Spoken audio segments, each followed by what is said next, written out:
Bismillahirrahmanirrahim.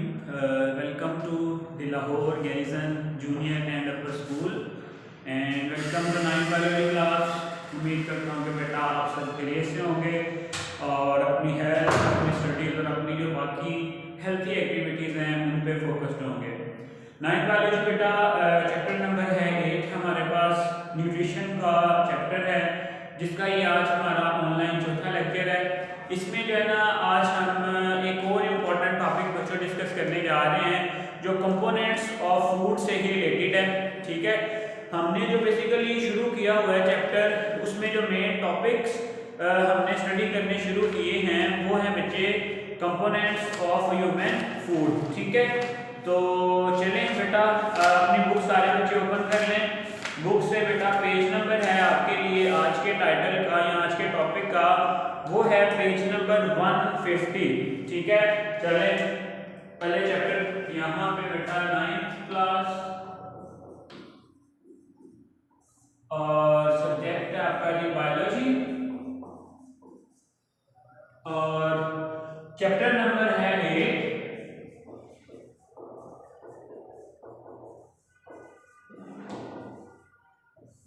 जिसका title है आपके पास क्या बच्चों, न्यूट्रिशन।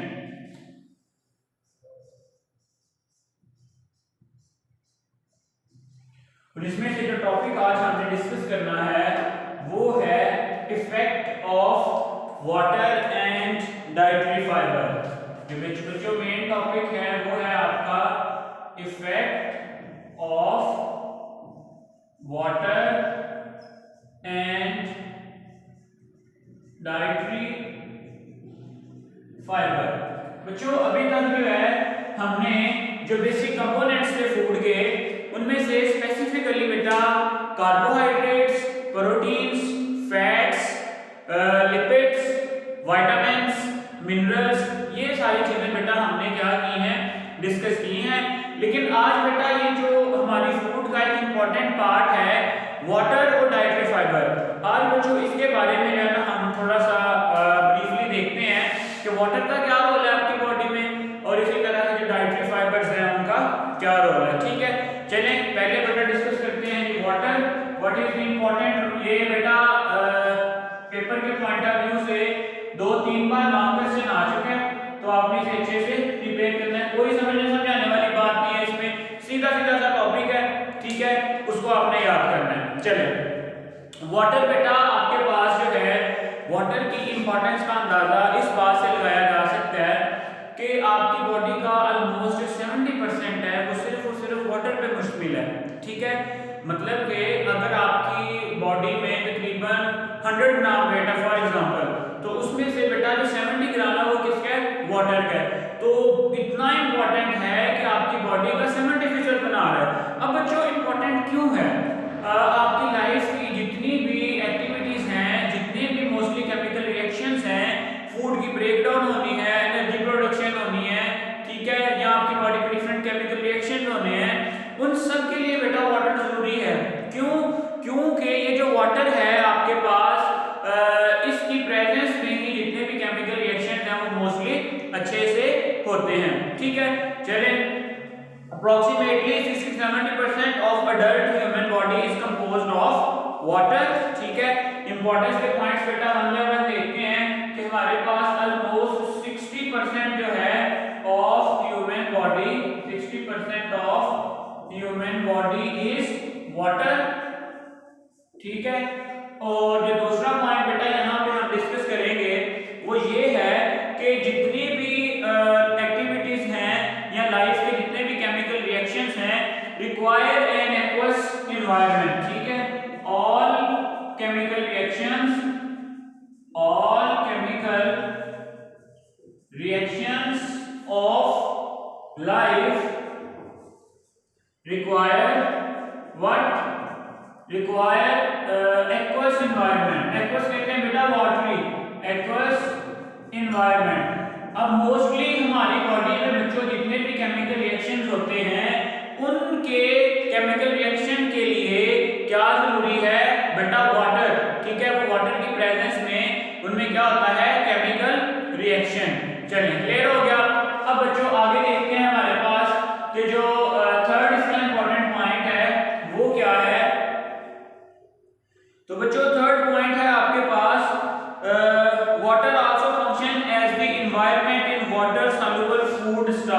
अब क्या है बेटा, फूड की एब्जॉर्प्शन होनी होती है, फूड की डाइजेशन और डाइजेशन एंड एब्जॉर्प्शन, उसमें भी जो वाटर क्या है इंपॉर्टेंट रोल प्ले करता है। जब तक फूड डाइजेस्ट नहीं होगी फिर वो बेटा एब्जॉर्ब नहीं हो सकती, ठीक है। तो फूड की डाइजेशन के लिए भी और फूड की एब्जॉर्प्शन के लिए भी आपके पास बच्चों क्या होना जरूरी है, वाटर होना जरूरी है। क्लियर हो गया। चलिए इसके अलावा नेक्स्ट पॉइंट है बच्चों, water maintain the body temperature, maintain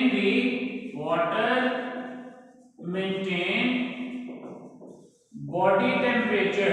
ये बच्चों बहुत इंपॉर्टेंट है कि जो वाटर है आपकी बॉडी में या वो आपका जो बॉडी टेम्परेचर है उसको मेंटेन करने में बहुत इंपॉर्टेंट रोल प्ले करता है। कैसे बच्चे देखें, एक तो जो वाटर है उसकी जो स्पेसिफिक हीट कैपेसिटी है, हीट एब्जॉर्ब करने की जो कैपेसिटी है बच्चों वो बहुत ज्यादा है, ठीक है। दूसरा ये कि यही जो वाटर है इवेपोरेटिंग कूलिंग का जो मैकेनिज्म है उसको भी अडॉप्ट करता है, ठीक है। और उसके थ्रू भी ये जो वाटर है ये बॉडी के टेम्परेचर को मेंटेन करने के लिए क्या करता है, अपना इंपॉर्टेंट रोल प्ले करता है। क्लियर हो गया। चलिए जी, इसके बाद जो नेक्स्ट पॉइंट है बच्चों वो ये है कि डिहाइड्रेशन में रिजल्ट इन कार्डियोवैस्कुलर प्रॉब्लम्स। अगर आपकी बॉडी में वाटर की मिकदार कम हो जाए, डिहाइड्रेशन कहते हैं वाटर का कम हो जाना या वाटर का रिमूव हो जाना। डिहाइड्रेशन बेटा अगर हो जाएगी बॉडी में, अगर वाटर प्रॉपर्ली नहीं होगा तो क्या होगा, कार्डियोवैस्कुलर प्रॉब्लम,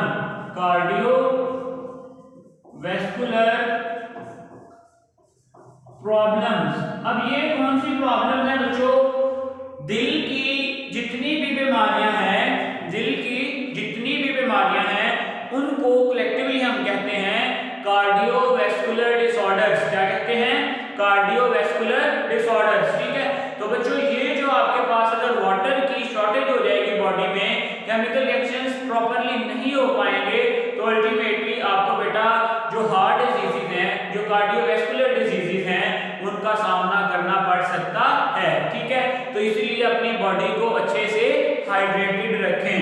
चलें इसके अलावा बच्चे, estimated water requirement of an average adult is 2 litre per day. MCQs के हवाले से आपने ये बात याद रखनी है कि जो अडल्ट्स हैं, ठीक है, जो नौजवान हैं या जो बालिग हैं बच्चे, उनके लिए एक दिन में कितना वाटर चाहिए, 2 लीटर पर डे। एक दिन में बच्चों कितना, 2 लीटर, ठीक है। और इसी तरह से अगर हम बात करें कि improper the estimated water requirement of an average adult is 2 liter per day. Important sources of daily water intake are natural। अच्छा, अब वाटर के सोर्सेज क्या क्या हैं, हम वाटर को कहां से हासिल कर सकते हैं, तो बेटा उसके लिए है हमारे पास सिंपली पहला हम क्या काम करेंगे, वाटर इनटेक करेंगे। हमारे पास जो वाटर ऑलरेडी प्रेजेंट है हम उसको पिएंगे, ठीक है। इसके अलावा बेटा जो मिल्क है या जो जूसेस हैं या जो वेजिटेबल्स हैं, इन सब में भी क्या होता है, वाटर होता है। जूसेस, मिल्क एंड वेजिटेबल्स, ये जो सारी की सारी चीजें हैं बेटा, इनमें भी क्या होता है, वाटर होता है। क्लियर हो गया। So this is all about the importance of water. बच्चों क्या क्या डिस्कस किया हमने कि जो ह्यूमन बॉडी का ऑलमोस्ट 60% है वो मिलके बना हुआ है, किससे, आपके पास वाटर से मिलके बना हुआ है। दूसरी बात, all chemical reactions of life take place in the aqueous environment. तीसरा हमने देखा है कि जो आपके पास फूड की डाइजेशन और एब्जॉर्प्शन वगैरह है वो भी सारी की सारी कहां पे होगी, आपके पास वाटर की मौजूदगी में। फिर जो है वाटर का एक इंपॉर्टेंट जो आपके पास काम है वो ये है कि ये आपकी बॉडी के टेम्परेचर को भी क्या करता है, मेंटेन करता है। नेक्स्ट पॉइंट में, अगर आपके पास वाटर की डिहाइड्रेशन हो जाए बॉडी में तो कार्डियोवैस्कुलर डिसऑर्डर्स हो जाएंगे। फिर हमने लास्ट पे ये भी देखा है कि जो एक नॉर्मल अडल्ट है उसको कितना वाटर रिक्वायर होता है फॉर 1 डे, ठीक है। लास्ट में हमने बच्चों सोर्सेज भी देख लिए हैं कि इस वाटर के जो इंपॉर्टेंट सोर्सेज हैं वो क्या क्या हो सकते हैं। अब बच्चे जो नेक्स्ट पार्ट हम डिस्कस करेंगे वो है हमारे पास डाइटरी फाइबर का। ठीक है, ये एक साइड पे बेटा हमने देख लिया वाटर की क्या इंपॉर्टेंस है, किस किस तरह से ये इंपॉर्टेंट है। अब दूसरा जो है बेटा हमारे पास जो टॉपिक है वो है डाइटरी फाइबर। क्या है? Dietary fibre. अब हम इसमें देखते हैं कि ये जो डाइटरी फाइबर है ये क्या है। ठीक है, किस तरह से हम कह रहे हैं कि ये आपकी फूड के कंपोनेंट के हवाले से ये इंपॉर्टेंट है। ठीक है, पहली बात तो बेटा जो आपने याद रखनी है वो ये है कि जो undigested part of your food is called as dietary fibre. और इसको बेटा कॉमन लैंग्वेज में हम क्या कहते हैं, रफेज का नाम भी देते हैं बच्चों। ठीक है, रफेज का नाम भी बच्चों देते हैं। ठीक है, और the part of human food that is indigestible, ऐसा पार्ट जो अनडाइजेस्टेड है, या अगर हम मोर प्रॉपर्ली यहां पे लिखें इनडाइजेस्टेबल। क्या बच्चों? इनडाइजेस्टेबल। इस बात से क्या मुराद है? फूड का ऐसा पार्ट जो डाइजेस्ट ना हो सके, फूड का ऐसा पार्ट जो डाइजेशन के काबिल ही ना हो, जिसकी डाइजेशन नहीं हो सकती, ऐसे पार्ट को हम क्या कहते हैं? ऐसे पार्ट को हम क्या कहते हैं? Dietary fibre.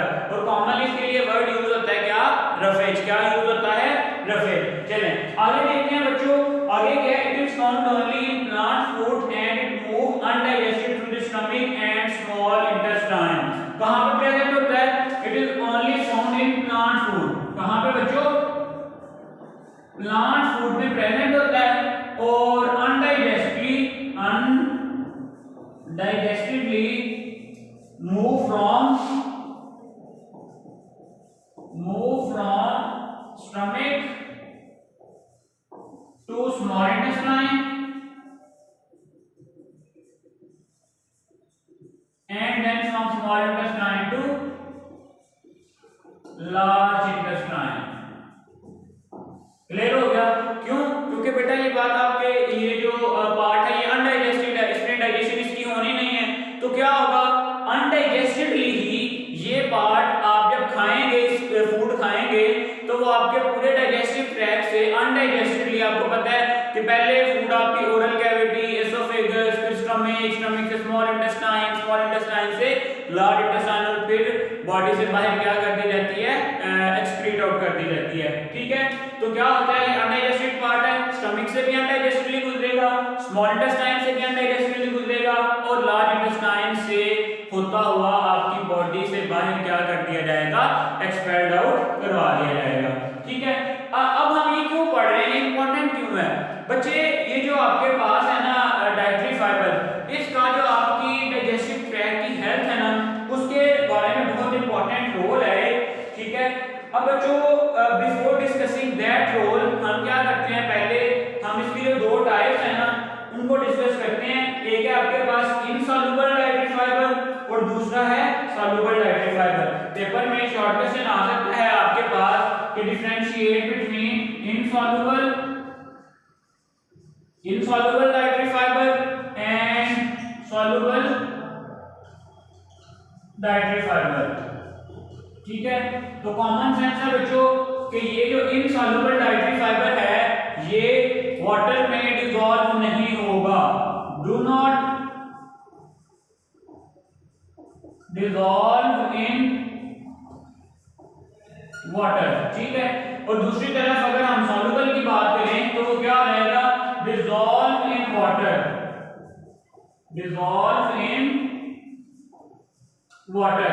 इसके अलावा एक और अगर हम इसका इंपॉर्टेंट पॉइंट देखें तो वो क्या होगा? आपके पास जो इनसॉल्युबल है travel quickly through the small intestine.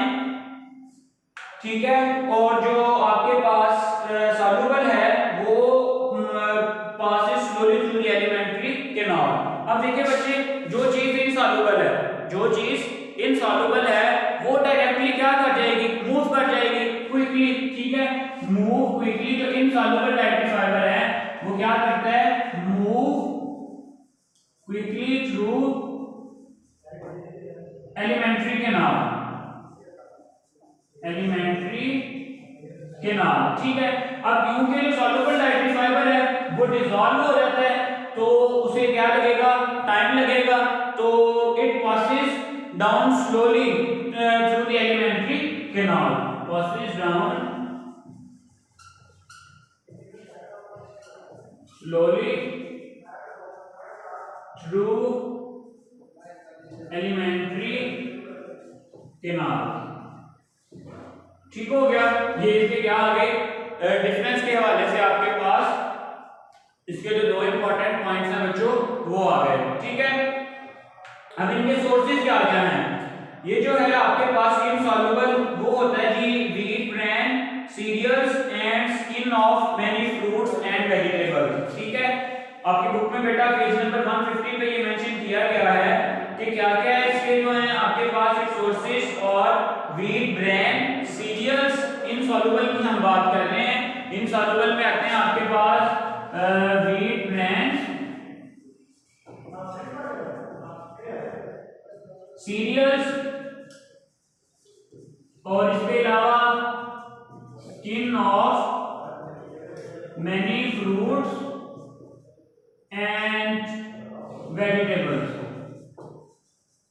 तीन बातें हो गई हैं, पहले वाटर में सॉल्युबल नहीं है, दूसरा क्विकली मूव करते हैं, तीसरे इनके सोर्सेज क्या हैं। इसी तरह से अगर हम सोर्सेज देखें आपके पास जो आपके पास सॉल्युबल फाइबर है तो उसके सोर्सेज कौन कौन से हैं, उसमें आते हैं आपके पास oat, beans, barley and many fruits and vegetables. Oat, barley, fruits and vegetables, ठीक हो गया। चले ये बेटा आपके पास जो है इसके इंपॉर्टेंट सोर्सेज और जो है इनमें डिफरेंस क्या है वो हमने वन बाय वन यहाँ पे क्या कर लिया है, डिस्कस कर लिया। अब आते हैं एक और इंपॉर्टेंट पार्ट पे इसके, वो ये है कि ये जो आपके पास डाइटरी फाइबर की हम बात करेंगे इंपॉर्टेंट क्यों है। जो लास्ट पैराग्राफ है बच्चों वो इसकी इंपॉर्टेंस के हवाले से है, जो लास्ट पैराग्राफ है बच्चों वो इसकी इंपॉर्टेंस के हवाले से है, ठीक है, कि ये जो है इसकी इंपॉर्टेंस आपके पास क्या क्या है, ठीक है। वो बच्चों हम यहाँ पे डिस्कस कर लेते हैं कि आपके पास इसकी इंपॉर्टेंस क्या है। Importance of dietary fibre, importance of dietary fibre. तो बेटा एक तो ये कि ये जो है आपकी डाइजेशन में बहुत इंपॉर्टेंट रोल प्ले करता है, ठीक है। दूसरा ये कि आपको कॉन्स्टिपेशन से बचाता है जो डाइटरी फाइबर है, और अगर कॉन्स्टिपेशन से बचाता है तो कॉन्स्टिपेशन जो है फिर अल्टीमेटली आपकी बॉडी को बहुत सारे जो दूसरे डैमेजेस हैं डाइजेस्टिव ट्रैक्ट के उनसे क्या करती है, बचाती है, ठीक है। तो लास्ट पैराग्राफ बेटा लिखा हुआ है कि fibre prevents and relieve constipation by stimulating the construction of intestinal muscles. जो इंटेस्टाइनल मसल्स हैं उनकी कंट्रैक्शन करवाते हैं ये, ठीक है, कंट्रैक्शन ऑफ इंटेस्टाइनल मसल्स, जिसके नतीजे में क्या होता है, नो कॉन्स्टिपेशन, ठीक है, जिसके नतीजे में क्या होता है, नो कॉन्स्टिपेशन। जब बच्चों कॉन्स्टिपेशन नहीं होगी तो आपका जो डाइजेस्टिव ट्रैक्ट है वो बहुत सारी डिजीज से क्या हो जाएगा, बच जाएगा। Avoiding constipation reduces the risk of many other diseases. Soluble fibres का एक खास इंपॉर्टेंट लिखी हुई है यहाँ पे, soluble fibre help in lowering blood cholesterol and sugar levels. Insoluble fibre speed up the movement of carcinogen from the intestine, ठीक है। ये बच्चों इसकी जो इंपॉर्टेंस है वो अलग से आपके पास शॉर्ट क्वेश्चन भी है, ठीक है। तो आपने इसे बहुत अच्छे से बेटा इस टॉपिक को क्या करना है, प्रिपेयर करना है। बेसिकली हमने तीन चीजें डिस्कस की हैं, क्या क्या। पहले हमने देखा है कि जो आपके पास वाटर की इंपॉर्टेंस क्या है, वाटर है क्या, क्यों इंपॉर्टेंट है, कहां पे अपना रोल प्ले कर रहा है। फिर हमने देखा डाइटरी फाइबर क्या है, उसकी कितनी टाइप्स हैं और उसकी इंपॉर्टेंस क्या है, ठीक है। आज के लेक्चर के लिए बेटा जी इतना ही। नेक्स्ट लेक्चर में इंशाल्लाह हम नेक्स्ट टॉपिक को डिस्कस करेंगे, तब तक के लिए अल्लाह हाफिज।